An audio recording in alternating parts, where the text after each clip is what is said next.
As I mentioned, my grandmother and many Asian American and Pacific Islander families I knew worked at flower nurseries here in the Bay Area, and as a result, they are a significant part of the community's history.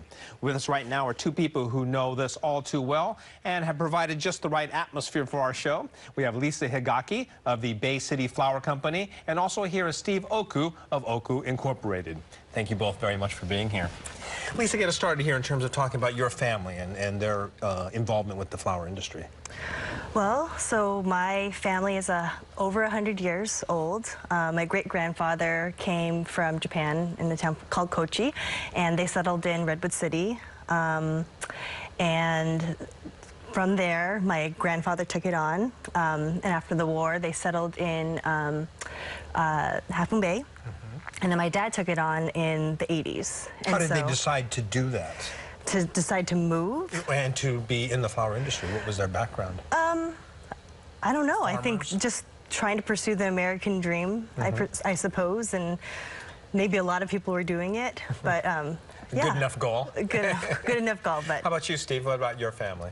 Well, my grandfather came, we think, in 1890 and worked as a farm laborer.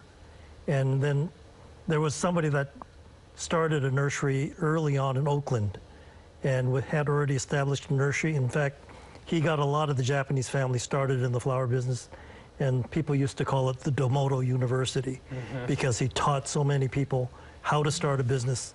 And I think he's responsible for starting 20 or 30 Japanese flower growing families in business. So how would he do that? He would bring people over and show them how to do it? Well, he was involved in bringing in Asian plants and selling them in the United States. He had this beautiful catalog that he would send, and he would ship flowers. But every trip to Asia he would go back to his hometown and try to talk people into coming back, saying this country was a land of opportunity. You know, I'll show you what to do. Start your own business, and he really encouraged it. Now, Lisa, we were talking about how I've known so many families that were in the business, and it went from generation to generation. Then the most recent generation, a lot of people got out of the business, and the family, rather than selling out, really just basically gave up on the business. How did you end up still being in this business? It was a process. My dad had to convince me, but as soon as I got into it, I just felt so much pride in being part of the family business and just seeing the quality and the innovation and the new things that we're bringing to market, and that's why I stayed. I know that's not the same for a lot of other families. Yeah, what is it that you get out when you're in that business? I mean, you know, a lot of people going into high tech, going to all these other different directions. What do you feel inside that you're getting out of being in this business? A lot of it is, I mean, I get a lot of encouragement from the associates that are working from us.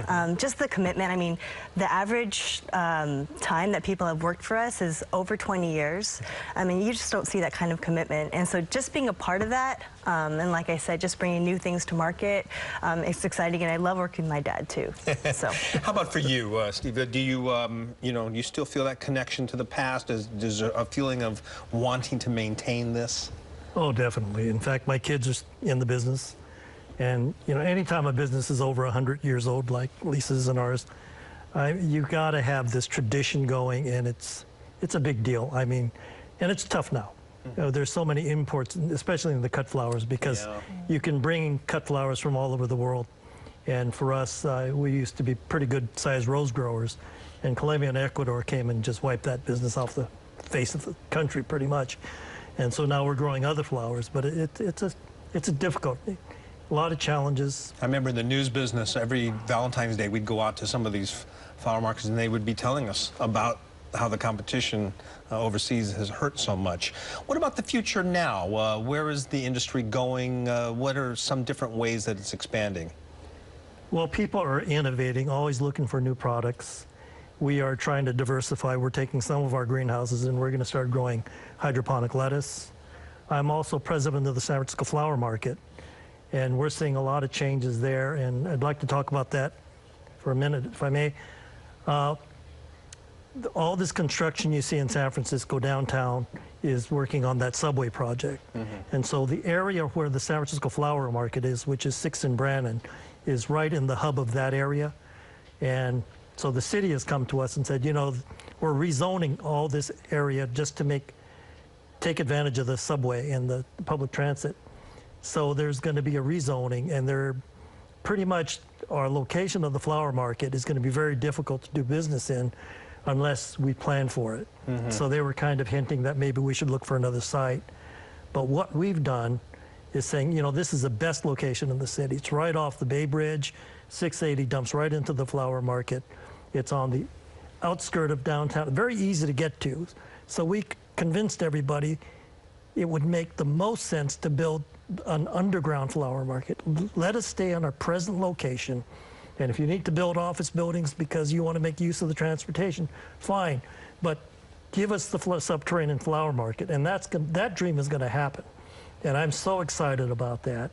And I'm so fearful that people that are anti-everything, and you know, for 2,000 signatures, I understand you could put something on the ballot and try to stop something. That scares me to death, because the project we're looking to do, we're going to create a better flower market. We're not going to downsize. It's going to be equal size. It's going to be modern. It's going to be efficient, and it's going to be a showcase for San Francisco. Well, interesting past, interesting future, huh? We'll be looking forward to see how that all concludes. Thank you both for being here.